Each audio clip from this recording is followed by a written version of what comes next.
klientas turi ateiti į terapiją jau tiksliai žinodamas, kas jam yra? Ne. Ar reikia mokėti gražiai papasakoti apie savo problemą? Ne. Ar reikia žinoti, nuo ko pradėti? Ne. Ar reikia turėti aišku atsakymą, kodėl man yra neramu, kodėl man yra pikta arba liūdna? Ne. Ar galima ateiti ir sakyti, aš nežinau, kas man yra? Taip. Ar galima ateiti ir tylėti? Taip. Ar galima ateiti ir verkti? Taip. Ar galima juoktis, kalbant apie sunkumus? Taip. Terapijoje labai svarbu žinoti vieną dalyką.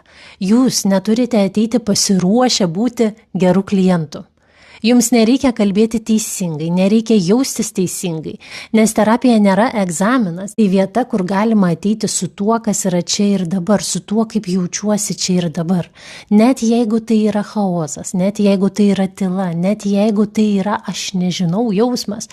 Ir dažnai būtent šito jausmo reikia, kad prasidėtų savęs supratimas.